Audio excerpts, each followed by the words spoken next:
அதிமுகவுக்கு திமுக அழைப்பு கொடுத்திருக்குது. அப்படி நாம் தமிழர் கட்சியும் சேர்த்து குரல் கொடுக்க அழைப்பு கொடுத்தா நீங்க போவீங்களா? இந்த மும்மொழி கொள்கையில இவங்க ரெண்டு பேருக்கு என்ன நிலைப்பாடு? திமுக அதிமுகவுக்கு என்ன நிலைப்பாடு? திமுக இன்னைக்கு பாரதிய ஜனதா மும்மொழி கொள்கைன்னு சொல்லுதுன்னு பேசுறாங்க. அவங்க கூட இருக்க காங்கிரஸுக்கு இந்த மொழி கொள்கையில என்ன நிலைப்பாடு? தம்பி, புதிய கல்விக் கொள்கையில் காங்கிரஸுக்கு என்ன நிலைப்பாடு? முதல்ல இந்திய திணிச்சது யார்? பாரதிய ஜனதா திணிக்குது. அந்த பாரதிய ஜனதாவோட கூட்டணி வச்சிருந்தது யார்? இந்த ரெண்டு கட்சிகள் தானே. அப்புறம் என்ன உங்களுக்கு திடீர்னு மும்மொழி கொள்கை, இந்த இந்தி எதிர்ப்பு, இதெல்லாம் எவன் இந்திய திணிச்சானோ அவனோட வலுக்கட்டாயமா தேர்தல் வெற்றிக்காகவும் அரசியல் லாபத்துக்காகவும் போய் கூட்டணி வச்சிங்க. எதிர்ப்பு இல்லாமல் உள்ள வந்துட்டு அதுதான் இங்கே இந்த நாடகத்தை இப்போ தேர்தல் நேரத்தில் போடுறது. ஒருத்தர் இந்தி வேணும்னு ஒரு கட்சி எடுத்துக்கிறது, இந்தி கூடாதுன்னு சொல்லுது. எந்த இடத்துல இந்தி இல்லைன்னு சொல்லுங்க. இந்த கட்சி திராவிட கட்சிகளின் ஆட்சியில் எந்த இடத்துல இந்தி இல்லை? எல்லாம் கொண்டு வந்துட்டீங்க. பத்தாக்குறைக்கு இந்திக்காரனில் 1.5 கோடி கொண்டாந்து இறக்கிட்டீங்க. நீங்கள் வாங்க, நம்ம மதுரை மீனாட்சி அம்மன் கோயிலுக்கு போவோம். அங்கே பக்கத்தில் இருக்கிற கடைகள் எல்லாம் வணிக நிறுவனங்களில் பெயர் பலகைகளில் என்ன எழுதியிருக்குன்னு பார்ப்போம். கிட்டத்தட்ட எல்லா இடங்கள்லையும் நீங்கள் இந்தியை கொண்டு வந்து நிறுத்திட்டீங்க. இப்போ நம்ம என்ன கேள்வி கேட்க வேண்டியது இருக்குது அப்படின்னா, இந்தியாவில் இத்தனை மொழிவழி மாநிலங்கள், அந்த நிலத்தில் வாழக்கூடிய பல்வேறு தேசிய இனங்கள், ஒரு பன்மகை தன்மை கொண்ட ஒரு நாடு இது.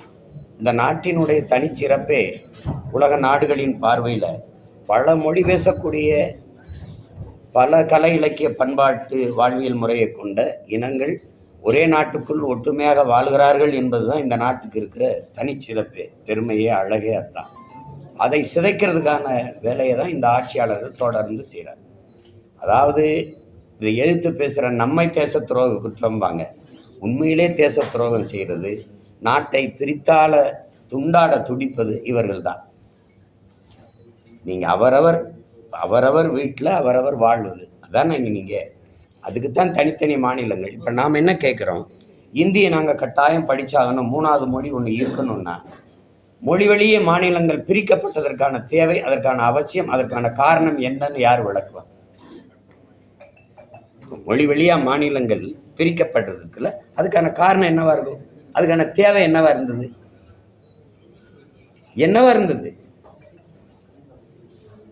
ஒரே மொழி நாடங்களும் இந்தி. இந்தியாவில் இத்தனை மொழி இருக்கும்போது நான் ஏன் அந்த இந்தியை மட்டும் படிக்கணும்? ஏன் நான் தெலுங்கு படிக்கக்கூடாது? நான் ஏன் வங்காளம் படிக்கக்கூடாது? நான் ஏன் போஜ்பூரி, மகாராஷ்டிரா, இந்த மணிப்பூரி இதெல்லாம் நான் ஏன் படிச்சுக்கிற கூடாது? ராஜஸ்தானிலாம் தனி மொழி தானே, பீகாரி தனி மொழி, பஞ்சாபி தனி மொழி, அதெல்லாம் நான் ஏன் படிச்சுக்கூடாது?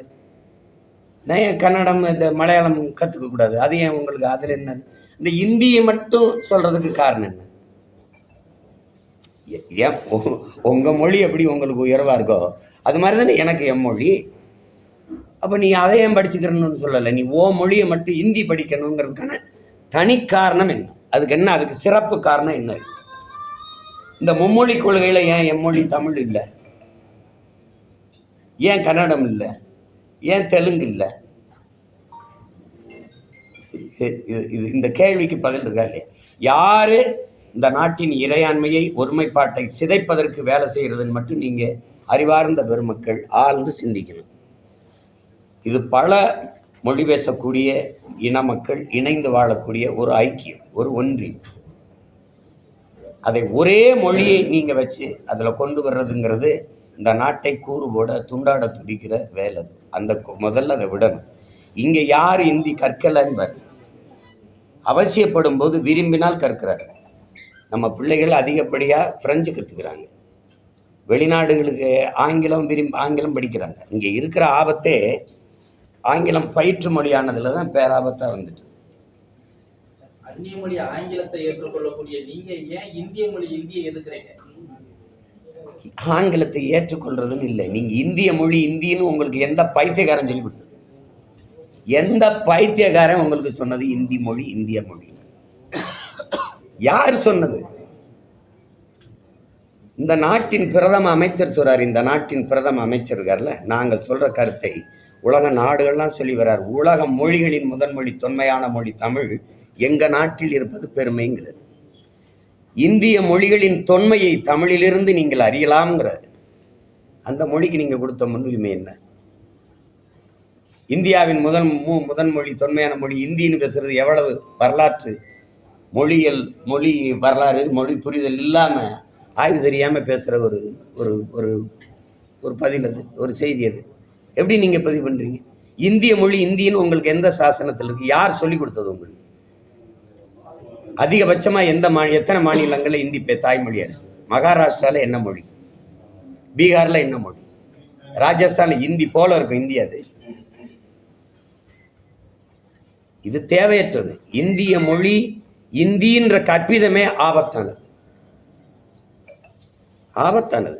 நீங்க இந்தி இங்கிலீஷை ஒரு பயன்பாட்டு மொழியா நம்ம எடுத்துக்கிறோம். அது கெடுவாய்ப்பா வெள்ளக்கார ஆண்டுட்டதுனால இங்க வந்துடுச்சு. இன்னைக்கு பல நாடுகள்ல பிரான்ஸ், ஜெர்மனி, சுவிஸ் போன்ற நாடுகள் ஆங்கிலம் எடுபடுதா? நீங்க பிரான்ஸ்ல போய் இங்கிலீஷ்ல பேசிடுவீங்களா? நான் அனுபவிச்சிருக்கேன். வழி கேட்டேன், வழி சொல்ல மாட்டேன்ட்டாங்க. அவன் பிரெஞ்சில் தான் பேசுவான். நீங்க அதை புரிஞ்சுக்கிறாம நீங்க ஒரு 2-3 மாநிலத்தில் பேசுறதுனால அந்த மொழியை எல்லா நாடுகளும் திணிக்கணும்னு நினைக்கிறது ரொம்ப தப்பு. அது ரொம்ப தப்பு. நாங்கள் விரும்பினால் கற்கிறோம். அதில் ஒன்றும் இல்லை. இப்போ நீங்கள் மகாராஷ்டிராவில் எங்கள் பிள்ளைகள் 36 லட்சம் நாங்கள் வாழ்கிறோம். 36 லட்சம் வாழ்கிறோம். எல்லா மாநிலங்களையும் பரவி வாழ்கிறோம். அங்கே இங்கேருந்து கற்றுக்கிட்டு போய் அங்கே குடியேறணுமா? அங்கே போனவொன்னா 2-3 மாதத்தில் அந்த மொழிகளை கற்றுக்கிட்டோம். அவ்வளோதான். இன்னைக்கு எங்களுடைய காவல்துறை அதிகாரிகள், மாவட்ட இந்திய குடிமைப் பணிக்கு படிச்சுட்டு வந்த மாவட்ட ஆட்சியாளர்கள்லாம் மற்ற மாநிலங்கள் போய் பணி செய்யும்போது அங்கே போகும்போது வட இந்தியாவுக்கு அந்த மொழி தேவைப்படுது, கற்றுக்குறாங்க. அவ்வளோதானே. இது நீங்கள் கட்டாயமாக படிக்கணும். அது இந்திய மொழி, அது மும்மொழி கொள்கையில் அது ஒரு கொள்கை மொழியாக இருக்குதுங்கிறத ஒருபோதும் ஏற்க முடியாது. அது தேவையற்ற சிக்கலை உருவாக்கும். இந்த திராவிடர்களை நீங்கள் நம்பாதீங்க. இது இந்த தேர்தலுக்காக நடிக்கும். நீங்கள் இந்த சிக்கலை அன்னைக்கே முற்றுப்புள்ளி வச்சிருந்துருக்கணும். இத்தனை ஆண்டுகளாக கூட்டணி வச்சு ஆட்சி அதிகாரங்களில் இருந்து அன்னையிலிருந்து பிரச்சனை. இந்த மொழிக்காக இந்தி திணிப்புக்காக போராடி 800 பேருக்கு குறையாம செத்துருக்கா. நீங்கள் 18 பேர் தான் கணக்கில் காட்டியிருக்கீங்க. அத்தனை பேரோட உயிர் தியாகம் பைத்தியக்காரத்தனமாயிருக்கு. உன் மொழி உனக்கு, என் மொழி எனக்கு. ஒரு தொடர்புக்கு ஒரு மொழி வேணும். அது ஏற்கனவே ஆங்கிலம் இருக்கு, அப்ப அவசியம் இல்லை. அவ்வளவுதானே.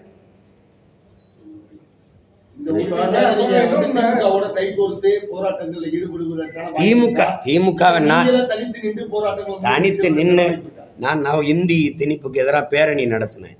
திமுக எனக்கு அனுமதி எங்க கொடுத்துச்சு தெரியுமா? உண்மையில உளமாற ஏத்தான் எங்க கொடுத்துருக்கணும்? எந்த இடத்துல ஆள் நடமாட்டம் இல்லையா இங்க தள்ளிவிட்டீங்க.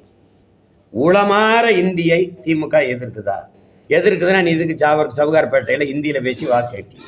எதுக்காக இந்தியில சூரட்டி விட்டீங்க? எதுக்காக ஈரோடு கிழக்குல இந்தியில சூரட்டி ஒட்டி வாக்கேட்டீங்க? எதுக்காக கேட்டீங்க? உங்க பிள்ளைகள் நீங்க நடத்துற பள்ளிக்கூடத்துல இந்தி மொழி பாடமா இருக்கா இல்லையா? தமிழ் இருக்கா, இந்தி இருக்கா? இப்போ 30,000 ஸ்கூல்ல தமிழ் நீங்க இப்போ எதுக்குறீங்களே, அப்ப 30,000 ஸ்கூல்ல தமிழை கட்டாயமாக்குறதுக்கு நீங்க வற்புறுத்திக்கலாமே. நான் வற்புறுத்தி என்ன நீங்க இப்போ உங்க மூலமா வற்புறுத்துகிறேன். தமிழை பயிற்று மொழியா கொண்டாங்க, பாடமொழியாவது கொண்டாங்க சொல்லிட்டேன், வற்புறுத்திட்டேன். கொண்டு வந்துருவாங்களா? இவங்களை ஒழிக்காம நீங்க எப்படி தமிழை போயிட்டு இருப்பீங்க? நீங்க அரசு பள்ளியில கொஞ்சம் கொஞ்சம் தமிழை படித்து கொண்டிருந்த பிள்ளைகளையும் கடைசியா அதை ஆங்கில வழி கல்வியா மாத்தி கடைசி சவப்பட்டிகளை தமிழை அடக்கி உள்ள போட்டு கடைசி ஆணி அடிச்சது இவங்க தான். கல்வியை தனியார் முதலாளிகளுக்கு வித்துவிட்டு அவன் வியாபாரம் பண்றவன் எதை படிக்கிறது? மக்களுக்கு ஒரு மோகம் இருக்குது. ஆங்கிலம் ஒரு மொழி, அது அறிவல்லங்கிற புரிதல் இல்லை. அது லாங்குவேஜ் தானே ஒழிய அது நாலேஜ் இல்லைங்கிற புரிதல் இல்லை. அதனால இங்கிலீஷ் படிக்கிறதுன்ட்டு அதில் ஒரு மோகத்தில் எல்லாரும் தனியார் பள்ளிகளை நோக்கி படையெடுக்க அரசு பள்ளியில் கூட தமிழ் படிக்கிறதுக்கு வாய்ப்பு இல்லாமல் போச்சு. தமிழ் பயிற்று மொழியாக இருந்தது, ஆங்கிலம் பயிற்று மொழியாகி தமிழ் பாடமொழியாக மாறிச்சு. அப்புறம் தமிழ் விருப்ப மொழியாக மாறிச்சு. எந்த தமிழனும் விரும்பாமல் போயிட்டான். இப்போ இங்கிலீஷ் படிக்கிறதா ஒரு அறிவுன்னு ஒரு பொது புத்தியில் ஏற்றுனதுனால இந்த சிக்கல். இப்போ ஹிந்தி படிப்போம், எதுக்கு? ஒரு காரணம் சொல்லுங்கள். இந்தியை நீங்கள்லாம் படிக்கணும் ஏன் அப்படின்னு இருக்குல்ல. எதையாவது பேசுகிறது. எந்த நாடு வளர்ந்து? இந்தியாவில் ஹிந்தி பேசுகிற மாநிலங்கள் நீ வளர்ந்துட்டியா? அப்புறம் எதுக்குடா இங்கே வந்து தட்டேந்திக்கிட்டு இருக்கா? 1.5 கோடி பேர் இங்கே என் வீட்டில் வந்து இங்கே வந்து வேலை செஞ்சுக்கிட்டு இருக்கா? எதுக்கு வேலை செஞ்சுடா? என்ன வளர்ந்துட்டா நீ? என்ன வளர்ந்துட்டா நீங்க வாங்க வட இந்தியா முழுக்க பார்ப்போம். வீடு இருக்கா? இல்லை எதில் வளர்ந்துக்க நீ? எதில் வளர்ந்துருக்கா? மருத்துவத்திலையா இல்லை கல்வியிலையா? வாய்த்துக்காரத்தனம் பண்ணக்கூடாது. ஏதாவது பேச்சு வளர்ந்துருக்கு. நாடே பிச்சைக்கார நாடா இருக்கு. வளர்ற பட்டியலே இல்லை இந்தியா. வளர்ற பட்டியல்ல இந்தியா இருக்கா? பட்டினி, உலக பட்டினியில் இருக்கிற நாடுகளின் குறியீடுல எத்தனாவது இடத்துல இருக்கு? ஊழல்ல தலை சிறந்த நாடு, பசி பட்டினியில தலை சிறந்த நாடு இந்தியா. இந்த வளருதுன்னு வெறும் வெற்று வார்த்தையை வச்சு பசப்பிக்கிட்டு இப்படியே பேசிட்டு இருக்கிறத எத்தனை நாளைக்கு ஏமாத்திட்டு இருக்கீங்க? வளர்ந்த நாடு சொந்தமா பிளைட் வச்சிருக்கியா? சொந்தமா பிளைட் வச்சிருக்கியா? 5000 ஏக்கர்ல ஏர்போர்ட் கட்டுவா. பிளைட் எவன் ஓட்டுவான்? திருச்சியில கட்டியிருக்கா அத்தனை பல ஆயிரம் கோடியை போட்டு ஏர்போர்ட். யாரோட பிளைட்டு? அவ யாருக்கான லாபத்துக்கு கட்டப்பட்டது? மக்களுக்கான சேவையா, முதலாளிக்கான லாபம் தேவையா? யாரை ஏமாத்திக்கிட்டு எத்தனை நாளைக்கு ஏமாத்திட்டு பண்ணி? வளருதுன்ட்டு அமெரிக்காவில் அங்கிருந்து திருப்பி என்ன பண்ணால கொண்டு வர இறக்க ஒரு நாட்டு குடிகளை இறக்க வானூர்தி வச்சிருக்கா? எதையாவது கூச்சல். அதுதான் மாறுதல். இலங்கையில நடந்தது, பங்களாதேஷ்ல நடந்தது, இங்க நடக்கும். எழுதி வச்சுக்கோ.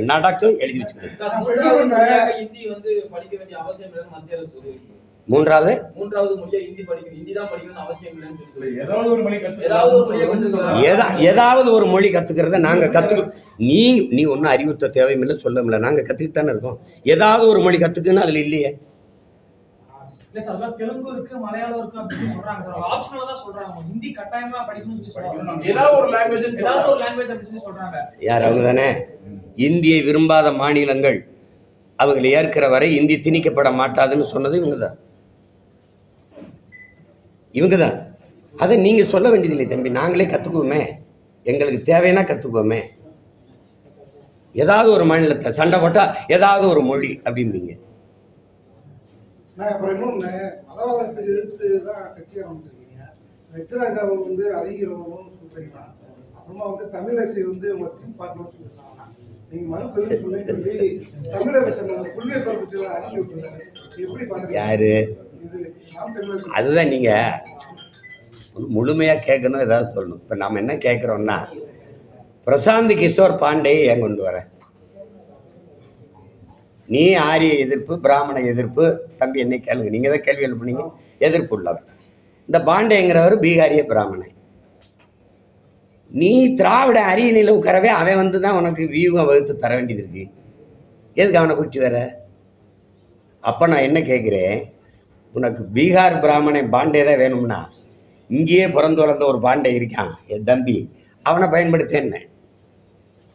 அங்கே இருந்து ஒரு பிராமணர் பாண்டையை கூட்டிகிட்டு வந்து நீ பிராமண எதிர்ப்புன்னு பூச்சாண்டியன்னா அவன்னா எங்களுக்கு தெரியாமல் போயிடும். மறுபடியும் பாருங்க, இந்த பாண்டே இந்த பிரசாந்த் கிஷோர் விட்டு இப்போ ராபின் சர்மான்னு ஒரு வட இந்தியர் வராரு இந்த தேர்தலுக்கு வேலை செய்ய. இதுக்கு தான் நான் என்ன சொன்னேன், ஏயா நீ வெளியூர்ல இருந்து பாண்டே சர்மாலாம் கூட்டிகிட்டு வர, இங்கேயே பாண்டே இருக்காரு ரங்கராஜ பாண்டே, இங்கேயே சர்மா இருக்காரு ஐயா ஹரிஹர ராஜா சர்மா, நம்ம ஐயா ராஜா, அவங்கள பயன்படுத்து. நீ அந்த ஊருக்காரனோட இந்த ஊருக்காரனுக்கு விவரம் தெரியும், அவனுக்கு தெக்கும் வடக்கும் தெரியாது, முக்கு முடுக்கு தெரியாது, இவனுக்கு எல்லாம் தெரியும் அப்படின்னு சொல்லி அதுக்காக தான் சொன்னது. நீங்கள் சீமா அப்படி சொல்லிட்டாரு, ஏய் ஒழுங்கா கேள்றா பைத்தியக்கார எதையாவது சொல்லணும். டீம் பார்ட்னர்னு அம்மா சொல்கிறாங்க. இப்போ என்ன சொல்கிறாங்க, மொழி கொள்கையில் என்னைய எப்படி சொல்கிறாங்க, என்ன பார்ட்னர்னு சொல்கிறாங்க. அந்த நேரத்தில் அவங்க பேசுவாங்க. நான் வந்து அப்பா இவர் நம்ம அப்பா பாஷா மரணத்துக்கு போனோம்ல, அப்போ இவங்கெல்லாம் எனக்கு எதிராக ஓட்டு பொறுக்கிகள்னு பேரணி கூட்டம்லாம் நடத்துனாங்கல்ல, அப்போ நீங்கள் இவங்கெல்லாம் எனக்கு ஆதரவாக வந்தாங்களா?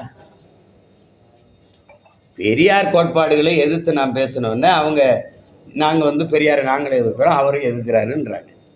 அதுக்கு சொல்ல வந்தது அது. அதனால பார்ட்னர் ஆயிடுவோன்னா நான் தான் போய் தினம் கைகுலிக்கு நான் தான் டெல்லியில் ஒரு அலுவலகம் திறக்கிறேன் வாங்க திறந்து வைங்க அதெல்லாம் கூப்பிட்டு இருக்கேன்னா சார், அதாவது கொள்கையின் மூலமாகவும் உங்களுடைய கொள்கையை முன்னெடுத்து மேடைக்கு மேல ஊருக்கு ஊரு திரிந்து நல்லா பேச்சாற்றல் மூலமா இளைஞர்கள் பெரிதும் கவர்ந்து இப்போ வந்து ஒரு நடிகர் வந்து அந்த இளைஞர்கள் ஃபுல்லா அரசியல்ல கவரக்கூடிய ஒரு விதம் என்பது இருக்கு. இதனால் இளைஞர்களுடைய அந்த பங்களிப்பு நம்மளுடைய கட்சியில் குறைவதற்கான வாய்ப்பு இப்படிலாம் கிடையாது. நீங்கள் வந்து ஒரு நடிகர் ஒரு நடிகருடைய ரசிகராக இருப்பவர் வந்து என்னை தேட மாட்டார். நான் பலமுறை சொல்லிட்டேன். நீங்கள் பொழுதுபோக்கு தளத்தில் தலைவரை தேடுகிறவர்கள் என்னை தேட மாட்டாங்க. போராட்ட களத்தில் தனக்கான தலைவனை தேடுகிறவர் யாரோ அவங்க தான் என்னை தேடுவாங்க. விளங்குதுன்னு நினைக்கிறேன். அதனால அதை போய் பேசிக்க வேண்டியதில்லை. இப்போ தம்பி விஜய்னா அவருடைய ரசிகர்கள், அவரை நேசிக்கக்கூடியவர்கள் என்னை பின்தொடர மாட்டாங்க. அது அவர் அது வேற. அதுக்காக போய் பயந்துக்கிட்டு பேசிகிட்டு இருக்க முடியாது. அது அப்போ எங்கள் அண்ணன் கமலஹாசன் வரும்போது கூட தான் போனாங்க. ஒவ்வொருத்தர் வரும்போதும் போவாங்க. ஆனால் எனக்குன்னு இருக்கிற நாங்கள் எடுத்து வைக்கிற அரசியல் கோட்பாடுகளை இதுதான் சரியாக இருக்கும், இதுதான் இந்த நாட்டுக்கு மக்களுக்கும் தேவை அப்படின்னு நினைக்கிறவங்க எங்களை பின்தொடருவாங்க. அதில் போட்டு ஒவ்வொருத்தராக உங்களுடைய பார்வையில கமலஹாசன் மாதிரி விஜயும் பின்னடைவு ஆவதற்கான வாய்ப்பு இருக்கா, இல்ல ஓரளவுக்கு எழுந்து அரசியல் களத்துல போராடி ஜெயிக்க வாய்ப்பு? நீங்க நம்ம ஒரு களத்துல நின்று போர் செய்யும் போது அவர் தொய்வடைவாரா, அவர் பலகீனம் அடைவாரா, அவர் பின்னடைவாரா நின்று நம்ம சண்டை செய்ய முடியாது. நம்ம முழு ஆற்றலையும் பயன்படுத்தி நம்ம செய்கிற போரை அந்த சண்டையை மூர்க்கமாக செஞ்சு முன்னேறி போயிட்டே இருக்கணும். நாங்கள் எந்த மாதிரி சூழலில் இந்த இயக்கத்தை உருவாக்கணும் அப்படிங்கிறத நீங்கள் பார்க்கணும். பல தடவை நான் விளக்கிட்டேன். நான் இன்னொரு தடவை சொல்கிறேன். லட்சக்கணக்காக என் இன மக்கள் கொன்றொழிக்கப்பட்ட போது அந்த பிணக்குவியிலிருந்து பிரசவிக்கப்பட்ட மக்கள் நாங்கள் வந்து கண்ணீரிலும் இரத்தத்திலும் கருக்கொண்டவர்கள். தாலாட்டில் வளராமல் என் இனச்சொந்தங்கள் கத்திய கதறல்கள் வைத்த ஒப்பாரி ஓலத்தில் வளர்ந்தவர்கள். அதனால் எங்களுடைய காயம் பெரிது, நாங்கள் இழந்தது பெரிது. கச்சத்தீவு, காவிரி நதிநீர் உரிமை, முல்லை பெரியாற்று உரிமை, எங்கள் நிலத்தின் வளங்கள் எல்லாம் களவு போய் கொண்டிருக்கிற காலகட்டத்தில் என்ன செய்யறதுன்னு தெரியாமல் நான் ஒரு கட்சியில் இருந்தேன், இவர் ஒரு கட்சியில் இருந்தார், இவர் ஒரு கட்சியில் இருந்தார். எல்லா இந்த அரசியல்கள், இந்த தலைமைகள் எங்களுக்கானது என்று நம்பி இருந்தபோது கடைசியாக முற்று முழுதாக கைவிடப்பட்டு ஏமாற்றப்பட்டு வீழ்த்தப்பட்ட இடத்தில் இது நமக்கான அரசியல் இல்லை. அப்போ நமக்கான மூச்சுக்காற்றை நாமே சுவாசிப்பது போல, இனி நம்ம உணவை நாமே எடுத்து உண்பது போல, நமக்கான உரிமையை இனி நாம் தாண்டா போராடி பெறணுங்கிற போது என்னை மானிய உணர்வு கொண்ட ஒவ்வொரு இளைஞர்களும் ஒன்றிணைந்து இந்த படையை உருவாக்கணும். இதனால் நீங்கள் மற்ற இயக்கங்களோட எங்களை போய் ஒப்பிட்டு ஏன் நான் வந்து இன்னைக்கு நான் வைத்திருக்க வாக்கு விழுக்காட்டுக்கு யாரோட கூட்டணி போனாலும் பெரிய வியாபாரம் பண்ணி பிழைக்கலாம்ல, முன்னாடியே போயிருக்கலாம்ல. 2 விழுக்காடு 1 விழுக்காடு வச்சிருக்கவங்களெல்லாம் கூட்டணியில் சீட்டு நோட்டும் கொடுக்குற கட்சிகள் என்னை கூப்பிட்டுருக்காரா? கூப்பிட்டுருப்பாங்களா இல்லையா? சொல்லுங்க. நான் போயிருக்கேனா பற்றி இல்லை. ஏன்னா நான் இந்த நோட்டுக்காக சீட்டுக்காக வந்தவன் இல்லை, இந்த நாட்டுக்காக இந்த மக்களுக்காக வந்தேன். என் முன்னோர்கள் தூக்கி சுமந்த கனவு எங்கள் கையளிக்கப்பட்டிருக்கு. என் முன்னோர்கள் இப்போ கடந்த காலங்களில் செய்த வரலாற்று தவறை நாங்கள் செய்திடக்கூடாதுன்னு நினைக்கிறோம். வந்தவங்களெல்லாம் திருப்பி போய் இந்த இந்திய திராவிட கட்சிகள்கிட்ட சரணடைஞ்சு மறுபடியும் ஒப்புக்கு சும்மா இந்தியை எதிர்க்கிறோம். இதை ஒவ்வொரு கட்டம் தான் எதிர்க்கிறாங்க. ஒவ்வொரு கட்டம் தான் எதிர்க்கிறாங்க. இப்பவும் தொடருது பாருங்க. 60 வருஷம் கழிச்சு மறுபடியும் அதே நிலையில நிற்குது. இன்னும் கச்சத்தீவை மீட்கை நாங்கள் போராடுவோம். இப்போ விட்டுட்டாங்க, ஏன்னா நான் அதை பேசுறதுனால அது அவன் வேலை அவன் பார்த்து பண்ணிட்டு விட்டு போயிட்டாங்க. இதெல்லாம் ஒரு ஒப்புக்கான நாடகம்.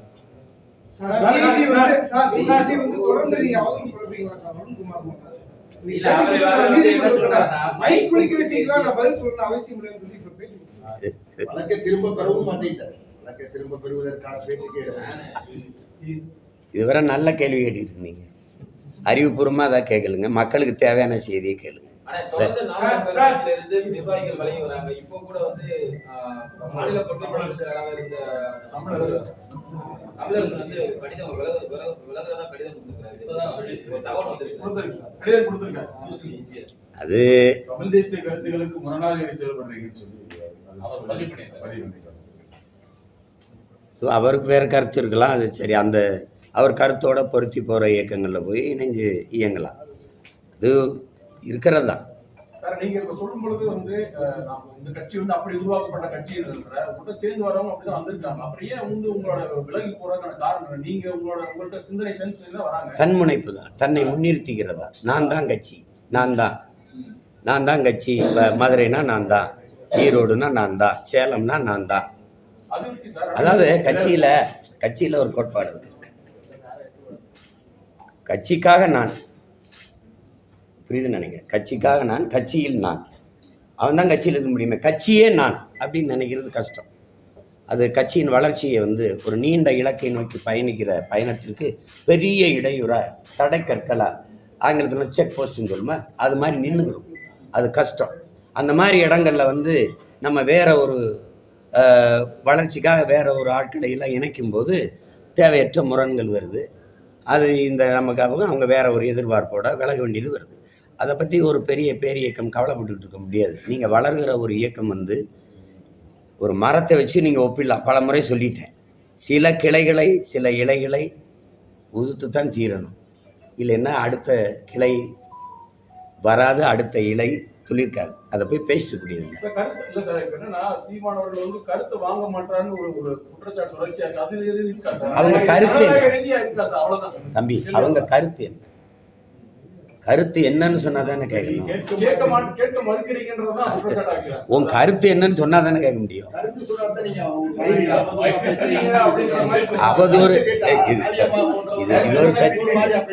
ஒருத்தருக்கும் ஒரு கருத்து இருக்க முடியாது தம்பி. அடிமை இனத்தின் உரிமைங்கிற கருத்தை தவிர வேற ஒன்றும் இருக்க முடியாது. இங்கே வந்து கருத்துனா என்னை ஏன் முன்னாடி நிறுத்தலை,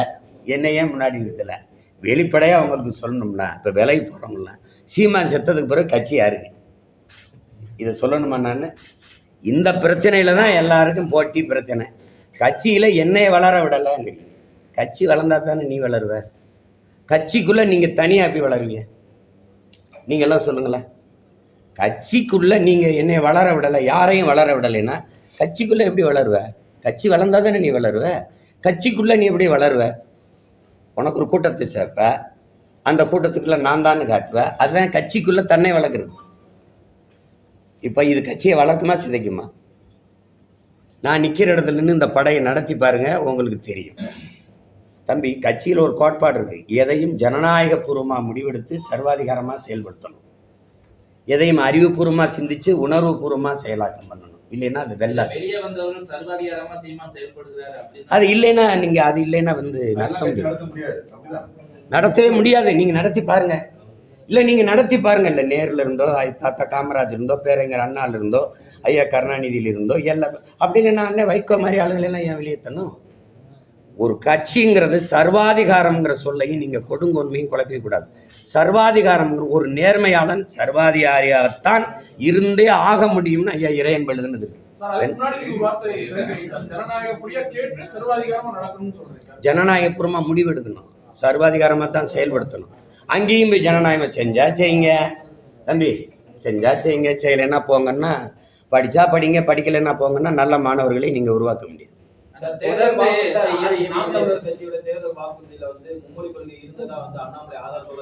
அதுதான் அவரை சரியா படிக்க சொல்லியிருக்கேன். அவரை படிக்க சொல்லிருக்க. எடுத்தவனே மொழி கொள்கையில கொள்கை மொழி தமிழ்னு போட்டிருக்கு. எனக்கு மட்டும் இல்ல, ஒவ்வொரு தேசியனத்திற்கும் கொள்கை மொழி அவரவர் தாய்மொழி. நாங்க சொல்லியிருக்கிறது பயன்பாட்டு மொழி ஆங்கிலம், அது கட்டாய பாடமொழியா இருக்கும். உலக மொழிகள் எல்லாம், எல்லா உலகத்தின் மொழிகளும் எங்கள் விருப்ப மொழியாக இருக்கும், இந்தி உட்பட. நீங்க வாங்கி பாருங்க, மக்களரசு.comல அதை கொடுத்துருக்கேன், தட்டி பாருங்க, அதுல இருக்குது. இந்தி எல்லா மொழிகளும் எங்கள் விருப்ப மொழி, விரும்பினால் எம்மொழியும் கற்போம், நாங்கள் வாழ எம்மொழி தமிழ் கற்போம், எங்கள் இனம் வாழ. அதுல தெளிவா கொடுத்துருக்கேன். நான் தானே எழுதுனேன். நீங்க ஒரு தடவை படிச்சு பாருங்க, மொழி கொள்கை தெரியும்.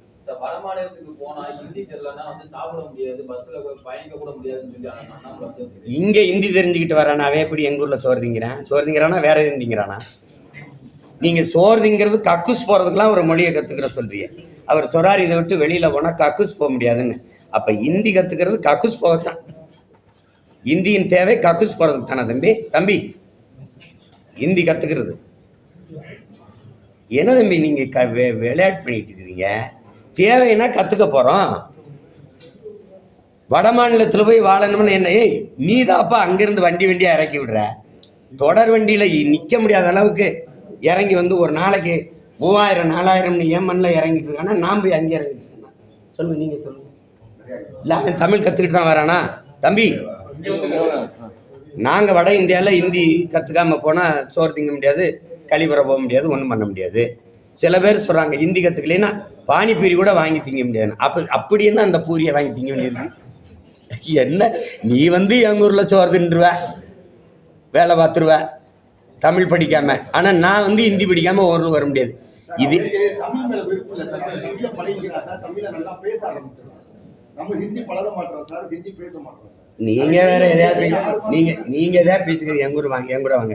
அங்க போய் இங்க வாங்க, உணவு விடுதியில போய் சாப்பிட்டுக்கிட்டு இருக்கும்போது அவன் ஒருத்தன் வாரான், வட இந்தியன்னு தெரியுது, பானிக்கராக ஜல்தி ஆரோம், இவன் எங்கால் அவன் தமிழ் கத்துக்கிறான்றீங்க. ஒரு தடவை ஒரு வண்டி ஒரு விடுதியில் போய் வண்டியை நிறுத்திட்டு போனேன் 2 மாதத்துக்கு முன்னாடி. எங்கால் நான் பின்னாடி எடுக்கிறேன், பின்னாடி வண்டியை நிறுத்துக்கன்னு பார்த்துக்கிறேன்னா 2 மாதம் விட்டு போகிற காடி கராகங்கிறான். யார் அவன்?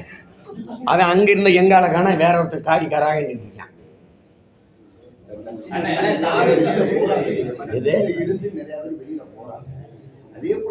நீங்க எல்லாருமே நான் உங்ககிட்ட பொதுப்படையா கேட்கிறேன்.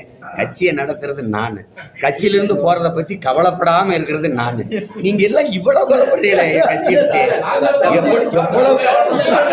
எவ்வளவு அக்கறையா இருக்கீங்க. இது கவலை மாதிரி தெரியலையே.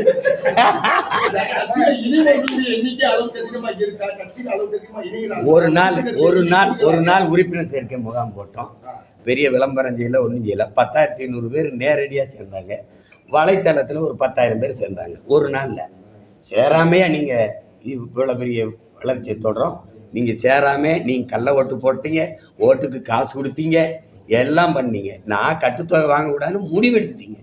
அதனால போதை இதோட நிப்பாட்டணும்னு நீங்கள் எண்ணி சொல்லலை. இல்லையே 24,000 அதோட நிறுத்திருன்ட்டீங்க.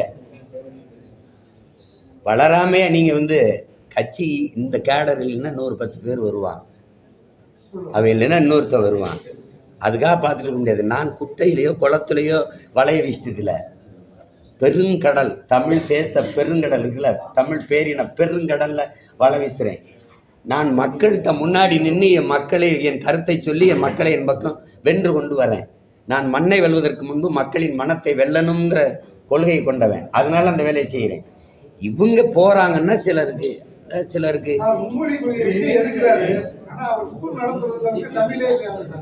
அவர் கூட சிபிஎஸ்இ பள்ளி நடத்துறாரு, அண்ணாமலை வந்து குற்றச்சாட்டு அது தெரியல. தம்பி பள்ளிக்கூடம் தானான்னு கூட அது தெரியல எனக்கு. அது தெரிஞ்சுட்டு தான் சொல்றேன்.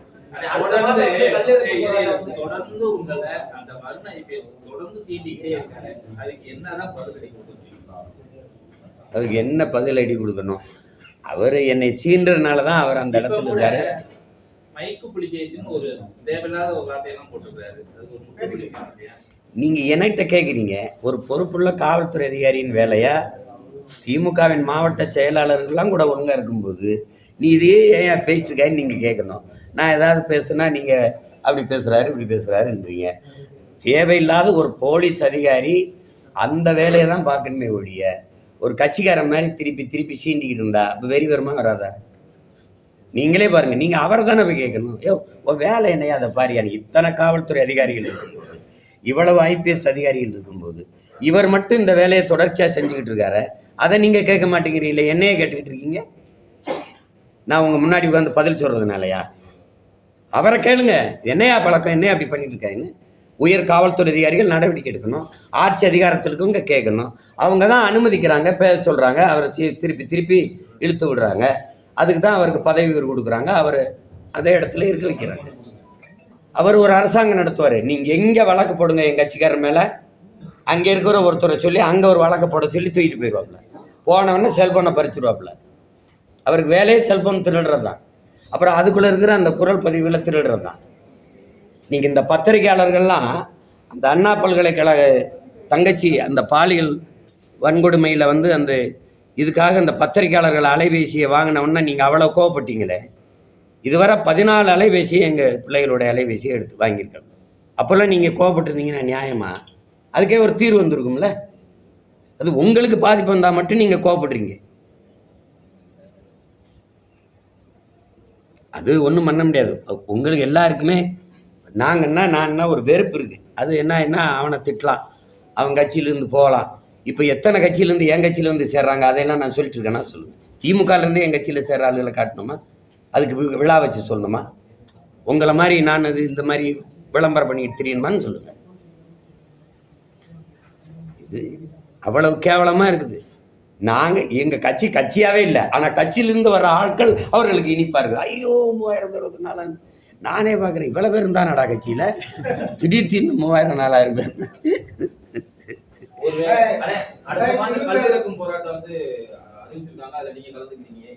நான் கலந்துக்கல, எனக்கு நேரம் இல்லை, அது சொல்லிட்டேன். ஏற்கனவே கலந்துக்கிட்டேன், நேரம் இல்லை, வேற யாராவது கட்சிக்காரங்களா அனுப்புறேன். 2026 திராவிட கட்சிகள் இல்லாம சீமானந்தன் தலைமையில ஒரு கூட்டணி உருவாக வாய்ப்பு இருக்குதா? யார் வருவான்னு சொல்லுங்க, நான் சேர்த்துக்கிறேன்.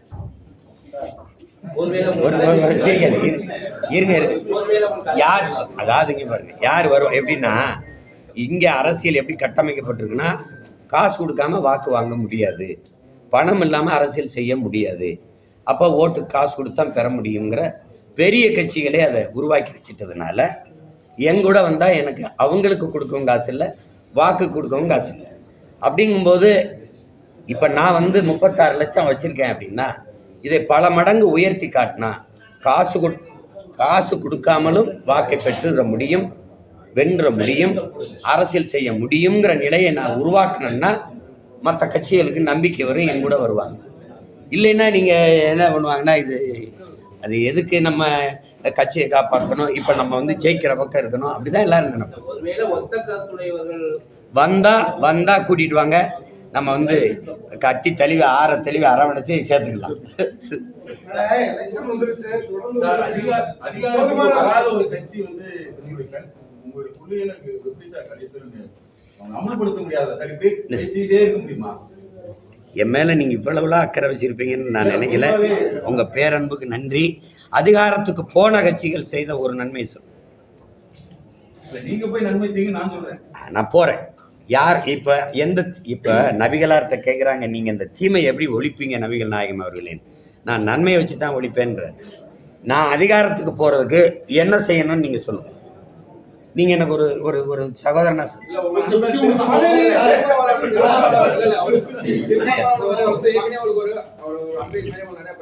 நீங்க இப்படி பொதுமக்களிடம் நீங்க கட்டி ஒரு குரலை உயர்த்துறதை விட பார்லிமெண்ட்லயோ சட்டசபையிலயோ நீங்க போய் குரலை உயர்த்தினீங்கன்னா மக்களுக்கு தேவையானதை நீங்க எல்லாமே போட்டாவே செய்யலாம்னு சொல்லி அருமையா சொல்லிட்டீங்க. நீங்க சொல்ற எங்க அண்ணன் 2 தடவை 3-4 தடவை எப்ப 2 உறுப்பினர் வச்சிருக்கிறாரு. திமுக மொத்தமா 40 உறுப்பினர் வச்சிருக்கு. இந்திக்கு ஏன் தெருவில் போய் நின்று போராடுது? இந்திக்கு மீனவர்களை தொடர்ச்சியா கைது பண்றான்னு தெரியுது. 39 போன தடவை உறுப்பினர், இந்த தடவை 40 உறுப்பினர் உள்ள வச்சுக்கிட்டு வெளியில பாராளுமன்ற வெளியில பதாயை பிடிச்சிக்கிட்டு நிக்கிறதுக்கு இந்த உறுப்பினர் இதுக்கு அதை தான் நான் செய்வேனே. நான் தான் பதாயை வச்சுக்கிட்டு கைது செய்யாதேன்னா, ஏய் இங்க வாப்பா, எனக்கு பணம் தரல, எனக்கு பணமே தரம, நீ போராடி பெறதுக்கு போட்டிட்டு வென்று போனியா, புலம்பிக்கிட்டு நிக்க வென்று போனியா? அதை தான் நாங்க அதிகாரம் இல்லாத மக்கள் நாங்க போராடுவோமே. நீனு எனக்கு பணமே தரல, நான் என்ன பண்றதுன்னு தெரியல, இது பண்றது, இது இது இது இது எப்படி எடுத்துக்கிறது சொல்லுங்க. நீங்க கேள்வி கேட்கிற நீங்க எல்லாம் எனக்கு வாக்கு செலுத்திட்டீங்கன்னா நான் வந்துடுவேன்.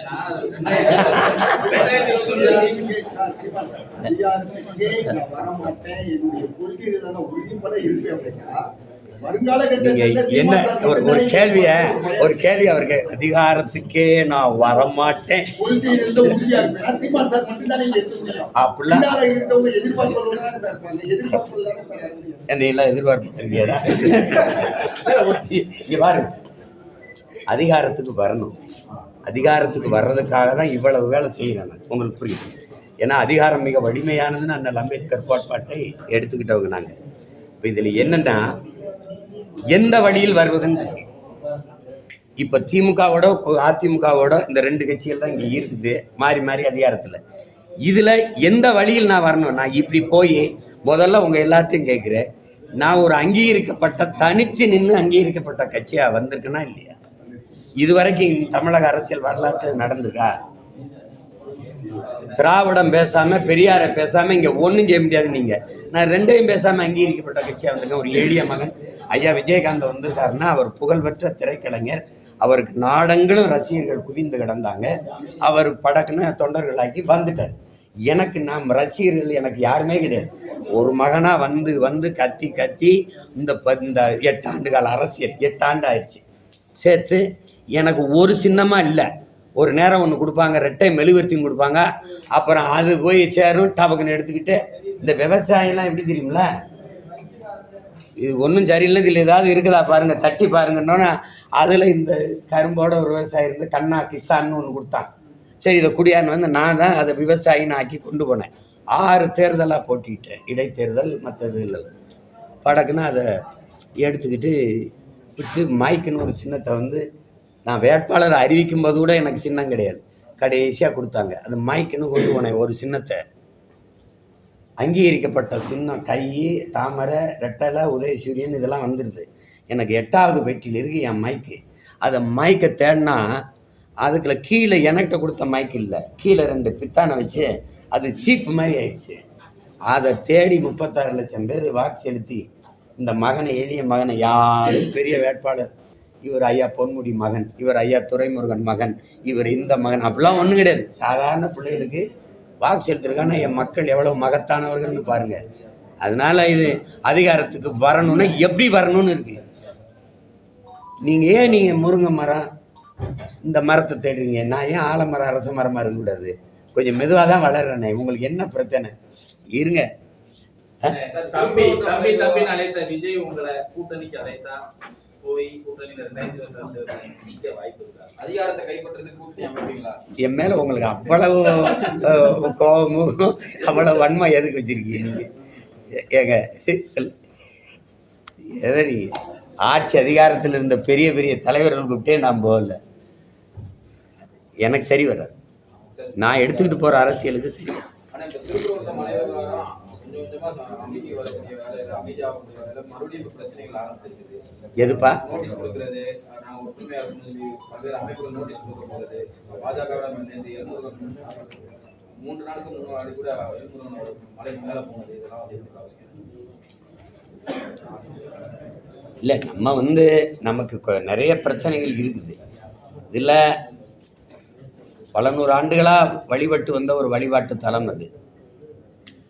ஒரு நீங்கள் மத நல்லிணக்கணம்னு வச்சுக்கிட்டாலும் சரி, சமூக ஒற்றுமைன்னு வச்சுக்கிட்டாலும் சரி, அதற்கு ஒரு எடுத்துக்காட்டாக இருந்த ஒரு இடம் திருப்பரங்குன்றம். நம்ம அறுவடை வீடுகளில் ஒன்று பல காலமாக நம்ம வழிபட்டு வரோம், எந்த பிரச்சனையும் இல்லை. ஒரு பொது கேள்வி இங்கே கொஞ்சம் கேளுங்க, இங்கே வழிபடுகிற இங்கே இருக்கிற இஸ்லாமியர்கள் முதல்ல யாருன்னு பேசி முடிவெடுத்துடணும். அப்போ அது யாருன்னு முதல்ல சொல்லுங்கள். அவ்வளோ பேர் இது சொந்தக்காரங்க தான், நம்ம சொந்தக்காரன், நம்ம இரத்த உறவுகள். ஒரு வழிபாட்டுக்காக ஒரு மார்க்கத்தை ஏற்று மாறி இருக்கிறாங்க, அந்த கோட்பாட்டை கொள்கையை ஏற்று போகிறாங்க. அதில் இதுவரை என்ன பிரச்சனை வந்திருக்கு? திடீர்னு இப்போ இதை ஒரு பிரச்சனையாக்கி அதனால் இந்த மக்களுக்கு இடையில் ஒரு பிளவை பிரிவை ஏற்படுத்தி ஒரு பதட்டத்தை உருவாக்க வேண்டிய அவசியம் இல்லை. அரசு நினச்சிருந்தா அரை நொடியில் அதை தடுத்திருக்கலாம். அரசு திட்டமிட்டு இப்படி ஒரு பிரச்சனையை விரும்பிச்சு அதை விரும்பி உருவாக்குச்சுன்னு நான் குற்றஞ்சாட்டுறேன். அதை உங்களால் நீங்கள் மறுக்க முடியாது. அரசு பொறுப்பேற்காமல் என்னை போன்றவர்கள் அறிக்கை கொடுத்து பல அழுத்தங்கள் கொடுத்த பிறகு எல்லாரும் சேர்ந்து மாவட்ட ஆட்சியர் மேலே பழிய போட்டாங்க, காவல்துறை அதிகாரி மேலே போட்டாங்க. அரசு எப்போ தான் பொறுப்பேற்கும்? கள்ளச்சாராயம்னா அரசு பொறுப்பேற்காது. அங்கே இருக்கிற மாவட்ட ஆட்சியர், காவல்துறை அதிகாரியை பணியிட மாற்றம், அவர் தான் அதுக்கு பொறுப்பு. எல்லாத்துக்குமே நீங்கள் பொறுப்பேற்காம அங்கங்கே இருக்கிற அதிகாரிகள் மேலே பொறுப்பு போட்டு பணியிட மாற்றுறதுனால இது எந்த மாதிரியான போக்கு? இது சரியில்லை. அதை விட்டுட்டு நம்ம ஒரு கோட்பாட்டை என் அன்பு மக்கள் ஏற்கணும். உன் மதம் சிறந்தது, நீ வழிபடு, என் மதமும் சிறந்தது, வழிவிடு. இதுதான் இருக்கு, அதான் குரான்லேயே இருக்கு. அதை நம்ம ஏற்றுக்கிட்டு அவரவர் வழிபாட்டை அவரவர் புனிதமாக கருதி போயிடணும். நம்ம எல்லாரும் ஒருதாய் பிள்ளைகள், இந்த நிலத்தின் மக்கள். இங்கே இருக்கிற இஸ்லாமியர் யாருன்னு முதல்ல நீங்கள் உங்களுக்குள்ள கேட்டு பாருங்கள். இப்போ என் தம்பி எங்கடா வைக்க என் தம்பி ஹக்கீம் இவன். நம்ம அம்மா நான் தான் திருமணம் பண்ணி வச்சேன். எங்கள் அப்பா முஸ்லீமு, எங்கள் அம்மா வந்து வேறு சமயத்தை சார்ந்தவங்க. சரிவாதி சொந்தங்கள் வேறு சமயத்தில் இருக்காங்க, சரிவாதி சொந்தங்கள் இஸ்லாத்தில் இருக்காங்க. என் தலைமையில் தான் திருமணம் நடந்தது. இதை எப்படி எடுத்துக்கிறீங்க? இப்போ எங்கள் அப்பா இளையராஜா நீங்கள் சொல்கிற நீங்கள் வச்சுருக்கீங்க, இந்துன்னே வச்சுக்கிறீங்க. என் தம்பி கொஞ்ச நாளைக்கு முன்னாடி இஸ்லாத்தை ஏற்றுட்டான், யுவன் சங்கர். இதை எப்படி எடுத்துக்கிறது? என் அன்பு சகோதரன் ரஹ்மான் வந்து இஸ்லாத்தை ஏற்றார், ஆனால் என் தம்பி ஜி பிரகாஷ் இன்னும் அங்கேயே இருக்கான். இதை எப்படி எடுத்துக்கிறது? நாங்கள் அவருக்கு விருப்பம் அதை செய்கிறாரு. இது போய் இது ஒரு இதனாலெல்லாம் நாட்டில் பிரச்சனை, அதனாலலாம் வளர்ச்சி பின்னடைஞ்சிருச்சு. பெரிய இந்த நாட்டில் இருக்க வறுமைக்கு காரணம் இதுதான் பேசிட்டு இருக்கிறது ரொம்ப கொடுமையானது. இது நீங்கள் அவ்வளவு இஸ்லாமிய வெறுப்பு வச்சிருக்க பெருந்தகைகள், உங்ககிட்ட நண்பாக கேட்டுக்கிறேன், இந்தியா அதிகமாக கொஞ்சம் இருங்க, இந்தியா அதிகமாக வருமானம் ஈட்டுற ஏற்றுமதி எது? மாட்டுக்கறி. பிரதமரே சொல்றார், beef export Hindustan is number 1 அந்த மாட்டுக்கறியை எந்த நாட்டுக்கு ஏற்றுமதி செய்யும்? அவ்வளவும் கிறிஸ்தவர் இஸ்லாமிய நாடுகள் தான். அதிகப்படியாக அவர்களுக்கு மாட்டுக்கறியை ஏற்றுமதி செய்து அவர்கள் கொடுக்குற காசை வாங்கிக்கிற நீங்கள் அரபு நாட்டில் போய் நம்முடைய பிரதமர் அவர்கள் இந்து வழிபடுகிற இந்து கோயிலை கட்டி திறந்து பெருமையாக பேசிட்டு வந்தாரா இல்லையா சொல்லு, இருக்கா இல்லையா? அவன் நாட்டில் இஸ்லாமிய நாட்டிலேயே இந்து கோயில்களை கட்டி வழிபட அனுமதிச்சார். வரலாறு என்ன சொல்லுது? எங்கள் பாட்டி வேலுநாச்சியாருக்கு ஹைதர் அலி தன் அரண்மனைக்குள்ள தன் மகளாக சேர்த்துக்கிட்டு, என் பாட்டியினுடைய குலதெய்வம் ராஜராஜேஸ்வரி கோயிலை அரண்மனைக்குள்ள கட்டி நீ வழிபடு மகளேன்னு அனுமதிச்சாருங்கிறதான வரலாறு. ஏன் இந்த இணக்கப்பாடு நமக்கு இல்லை? அதை நம்ம செய்யக்கூடாது. அதுவும் தமிழ் பேரன்பின் தாய், இந்த வேலையை நம்ம செய்யக்கூடாது. அதை விட்டுணும். அதை தாண்டி நமக்கு நிறைய வேலைகள் இருக்குது. எத்தனையோ ஆண்டுகளாக நேத்தா ஒரு மசூதியை கட்டி இன்னைக்கு போய் கந்திரியாக்க போனாங்கன்னா அது என்ன இப்படி நடக்குதுன்னு சொல்லலாம். பல 100 ஆண்டுகளாக இருக்குது. அனுமதித்த மக்கள் நம்ம திடீர்னு அதை எடுத்துக்கிட்டு இதுக்குள்ளே போய் பிரச்சனையை பண்ணிகிட்டு இருக்கிறது அது நல்லா இல்லைன்னு நான் நினைக்கிறேன். வேற ஏதாவது கேள்வி இருக்கா?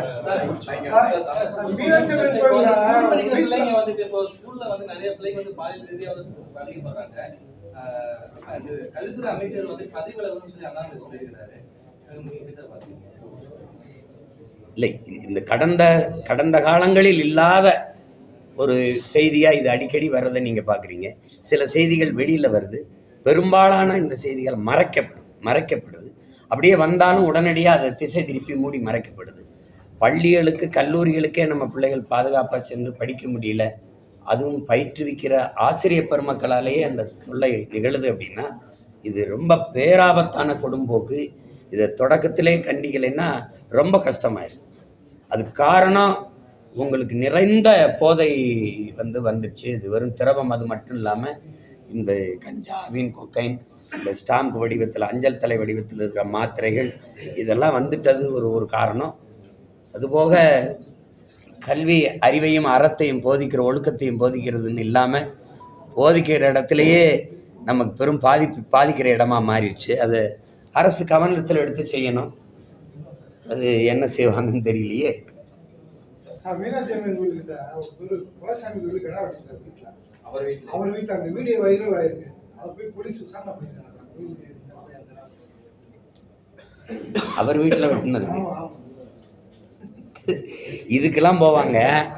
நீங்கள் காங்கேயத்தில் நம்ம விவசாயிகள் ஆடு மாடு வளர்க்குறாங்க. இந்த தெருநாய்கள் இப்போ எல்லா தெருநாய்களும் அப்படி இல்லை, அது வெறிநாய்களாக மாறிடுச்சு. காரணம் கசாப் கடையில் நிறைய அந்த கறிகளை தின்னு அந்த வாடகையில் அதிலே உணவாக்கி ஆடுகளை நீங்கள் பார்த்துருப்பீங்க, வலைவெளியில் இருக்குது. கடித்து கொதறி பல 100 ஆடுகளை, இதுவரை 900 ஆடுகளை கொண்டிருக்கு. மாடுகளை கடித்து சேதப்படுத்திடுது, மடுவை திமிழெல்லாம் கடித்து சேதப்படுத்திடுது. அந்த வெறிநாய்களை அப்புறப்படுத்தி அங்கே விவசாயிகளுக்கு பாதுகாப்பு கொடுக்க முடியல. அற்ப நாய்கிட்ட இருந்து கூட நம்மளை பாதுகாக்க முடியல இந்த அதிகாரத்தால், இந்த காவல்துறையால். அப்போ நீங்கள் இதை விட்டுவிட்டு அவர் கோயிலுக்கு அவர் வீட்டில் வெட்டினது, கோயில் வாசலில் வெட்டினா கூட ஏன் அப்படி வெட்டிட்டாங்கன்னு சொல்லலாம். அவர் வீட்டில் வெட்டுறதுக்கு நம்ம போய் விசாரிக்கிறதுல அது அவசியமற்றது. நன்றி, மகிழ்ச்சி.